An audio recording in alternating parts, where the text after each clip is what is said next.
প্রাচীন চিরায়ত দর্শন প্লেটো এবং এরিস্টটল নামক কোর্সের 2022 সালে অনুষ্ঠিত পরীক্ষার অতি সংক্ষিপ্ত প্রশ্ন। প্লেটোর শিক্ষা প্রতিষ্ঠানের নাম কি?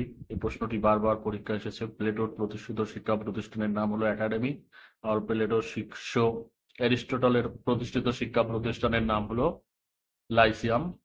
প্লেটোর মতে আদর্শ রাষ্ট্রের শাসক কে হবেন?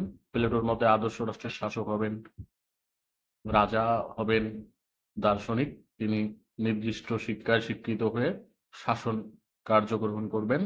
এ সম্পর্কে তার একটি বিখ্যাত উক্তি হলো, king must be a philosopher, philosopher must be a king. প্লেটোর আদর্শ রাষ্ট্রের ভিত্তি কি? প্লেটোর আদর্শ রাষ্ট্রের ভিত্তি জাস্টিস বা ন্যায়পরায়ণতা। প্লেটো জগৎকে কয়টি ভাগে ভাগ করেছেন এবং কি কি? প্লেটো জগৎকে দুই ভাগে ভাগ করেছেন, যথা পরিদৃশ্যমান জগৎ আর হলো বুদ্ধিগ্রাহ্য জগৎ। তিনি পরিদৃশ্যমান জগৎকে আবার গুহার রূপকের সাথে তুলনা করেছেন। তিনি পরিদৃশ্যমান জগৎকে বাস্তব জগৎ বা সত্য জগৎ বলে স্বীকার করেননি। প্রকৃত জগৎ বলতে তিনি বুদ্ধিগ্রাহ্য জগৎকেই বলেছেন। প্লেটো কোন দেশের দার্শনিক? একটি গুরুত্বপূর্ণ প্রশ্ন। প্লেটো গ্রিস দেশের দার্শনিক। গুহার রূপক বলতে প্লেটো পরিদৃশ্যমান জগৎকে বুঝিয়েছেন।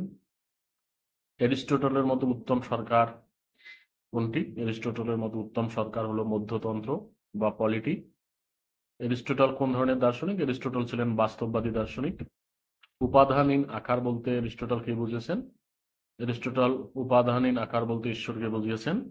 দর্শনের প্রথম শিক্ষক বলা হয় কাকে? দর্শনের প্রথম শিক্ষক বলা হয় এরিস্টটলকে। মেটাফিজিক্স গ্রন্থটি গ্রিক দার্শনিক এরিস্টটলের রচিত। এছাড়া তার আরো বিখ্যাত গ্রন্থ পলিটিক্স, দ্য নিকোমেকিয়ান এথিক্স।